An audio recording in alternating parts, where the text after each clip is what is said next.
मी आजचे अध्यक्ष आदरणीय विठ्ठलजी वाघ यांना विनंती करते की त्यांचं अध्यक्ष भाषण त्यांनी करावं, कारण आपल्यालाही लिमिटेशन आहेत. आपल्या कार्यक्रमाला केवळ 13 मिनिटं वेळ आहे, त्यामुळे तुमचे मी 12 वाजवणार नाही.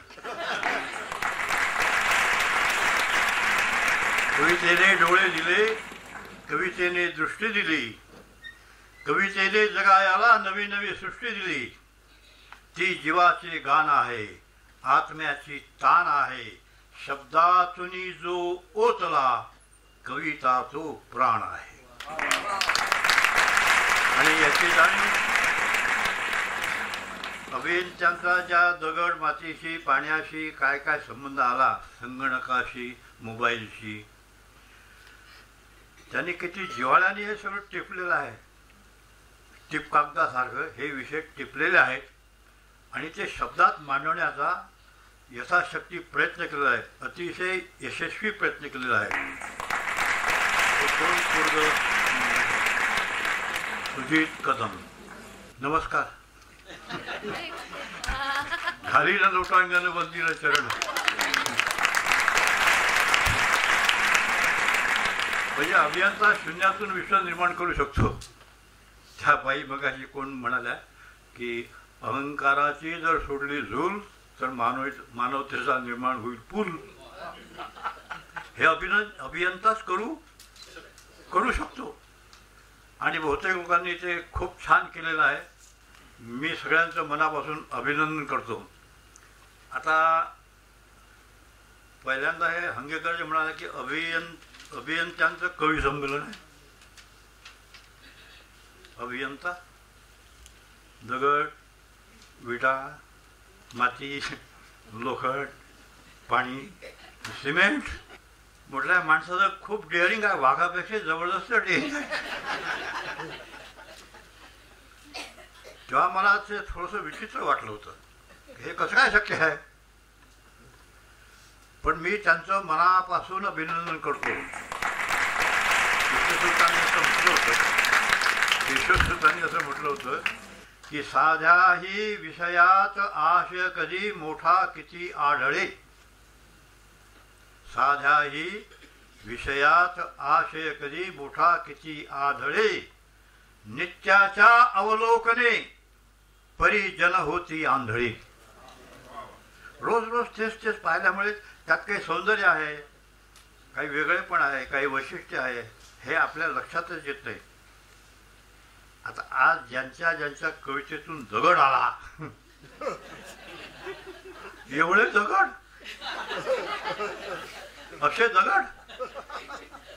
आम्ही सुद्धा कधी कधी कवितेत दगड वापरतो, पण आज तुमचे दगड वेगळेच होते, अतिशय सुंदर, ब्युटिफुल. ते किल्लारीला भूकंप झाला होता आणि सगळी घरं जी आहेत ती दगडाची होती. मातीच्या भिंती त्या दगडात उभ्या केलेल्या, त्यामुळे ते कोसळले, जास्त लोक मृत्यू पावले. दगडही झाले कसे पाषाण हृदयी असे. दगडही झाले कसे पाषाण हृदयी असे. जीव गेले मुक्त झाले राहिले ते वेडे पिसे. जीव गेले मुक्त झाले राहिले ते वेडे पिसे. तुम्ही बांधकामात दगड वापरता, पण असं समजायचं काही कारण नाही. कविता दगडाचा काय संबंध आहे. किल्लारीचा जो विनाश आहे, हा विनाश स्पष्ट करण्यासाठी मी दगडच वापरलेला आहे. दगडाची प्रतिमा तो भयंकर किती विनाश होता हे सांगून जाते. कोणी पाणी वापरलं, कोणी काय काय वापरलं, कोणी माती वापरली. तर तुम्ही ज्या क्षेत्रामध्ये काम करता आणि तुमच्या कामामध्ये ज्या ज्या वस्तूंचा, सामग्रीचा वापर तुम्ही करता, त्या सगळ्यांकडे पाहण्याची एक डोळस दृष्टी या कवी संमेलनाच्या निमित्ताने हंगेकरांनी आपल्याला दिलेली आहे. आणि मला अजिबात आशा नव्हती की तुम्ही लोक काहीतरी करू शकाल म्हणजे कविता वगैरे. पण मी आता तुमच्या सगळ्यांच्या कविता ऐकून त्यातले विषय पाहून मी इतका आनंदित झालो आहे. माझं आडनाव वाघ नसतं मोर असतं तर मी नाचलोच असतो.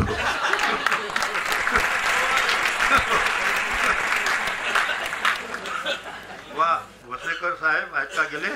खूपच छान कविता ऐकायला मिळाल्या.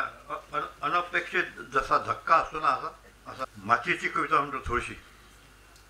माती हीच माथा से चराचरा पोसणारी, ऊन वारानी पाऊस लगद सोसणारी, खोल फाळ नांगराचा माती हृदय झेलते, खोल फाळ नांगराचा माती हृदय झेलते, तरी कोवळ्या वाणीचा घास लेका हाती देते. अशी काळी माती माझी साता जन्माची माऊली, अशी काळी माती माझी साता जन्माची माऊली, विठू रंग तो कुशीत नाही रमत राऊळी, विठू रंग तो कुशीत नाही रमत राऊळी. अष्टगंधा सवे बुका माती पोटी सामावतो, अष्टगंधा सवे बुका माती पोटी सामावतो, तुका अन पांडुरंग तोच कपाळी लावतो, तुका अन पांडुरंग तोच कपाळी लावतो. माती दयाळू मायाळू चालविते चरितार्थ, माती दयाळू मायाळू चालविते चरितार्थ, अन्नदात्या मातीमुळे होई जीवन कृतार्थ, अन्नदात्या मातीमुळे होई जीवन कृतार्थ.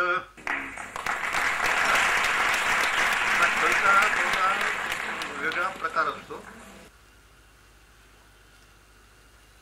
आपण जे लिहिलं ते खूप कल्पनेने विचारपूर्वक अभ्यासपूर्वक लिहिलेलं आहे. आता एक कविता. कवी एक मुलगा मुलीला पत्र लिहितो. त्याचा मजकूर मी सांगतो. ती कविता होईल का हे तुम्हीच मला सांगा. प्रिये, मी तुझ्या वाटेकडे डोळे लावून बसलो आहे. प्रिये, मी तुझ्या वाटेकडे डोळे लावून बसलो आहे. ही कविता होईल का हो? निरोप होईल, चिठ्ठी होईल, पत्र होईल. चिठ्ठी आई है, संदेशा लाई है. ही कविता होत नाही. माझी अशी धारणा आहे, तुमचं लेखन तेव्हाच कविता होतं जेव्हा तुम्ही त्यात प्रतिमा आणि प्रतीकांचा वापर करता. आता प्रतिमा आणि प्रतीक हे शब्द ऐकून तुम्ही घाबरून जाऊ नका.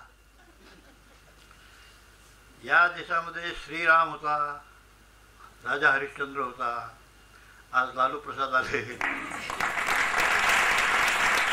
हजारो वर्षात माणूस इतका बदलला. या माणसाचा बदलाचा इतिहास जर लिहायचा झाला तर हजारो पानाचा ग्रंथ लिहावा लागेल.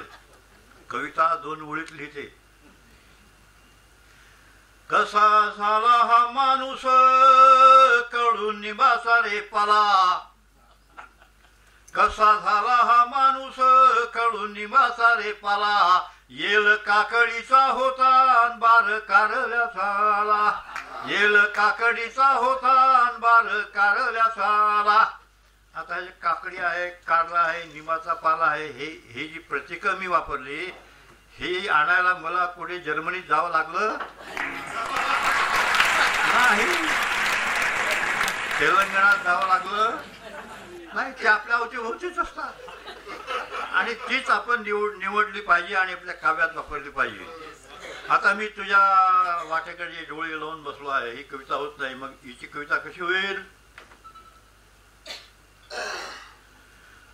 तू या रूपाची नवरी कधी येणार म्हणून, तू या रूपाची नवरी कधी येणार म्हणून, माया डोळ्याची पालखी उभी सजून धजून. तुझ्या रूपाची नवरी कधी येणार म्हणून माया डोळ्याची पालखी उभी सजून झजून. नवरी कशात बसली असते? पालखीत बसली असते.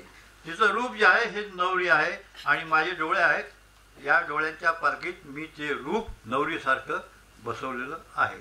I am waiting for you. वेगळ्या भाषेत तर आपण आपल्या ज्या भावना आहेत, आपले जे विचार आहेत, हे विचार आपण अशा प्रतिमा प्रतीकांच्या माध्यमातून जेव्हा व्यक्त करू लागाल, आज यासाठी मोबाईलचा आणि संगणकाचा प्रतिमेसारखा प्रतीकासारखा खूप सुंदर वापर अनेक लोकांनी केलेला आहे. त्यासाठी मी आपल्या सगळ्यांचं अभिनंदन करतो आणि मला वाटतं आरती, विद्या, ऋता आणि ते यांचे सोबती सगळे सांगळे, डोंगरे डोंगरा एवढा माणूस, तुमची वीट आम्ही कवितेत पण वापरतो. राहे चोखया होऊन विठ्ठलाच्या पायरीशी. राहे चोखया होऊन विठ्ठलाच्या पायरीशी, माझा पुंडलीक ठेवे उभा विटेवरी त्याशी. हे वीट डोंगरेंची बनवलेली आहे.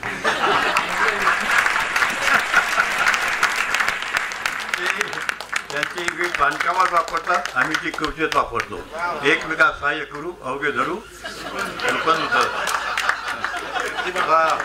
जसा विठू माझा लेकुरवाळा संगे गोपाळांचा मेळा असतो, तसा हांगेकरांचा हा जो लेकुरवाळा मेळा आहे. आपण केलेल्या सहकार्याबद्दल आपलंही अभिनंदन करतो आणि मला ही संधी दिली यासाठी आनंद व्यक्त करतो.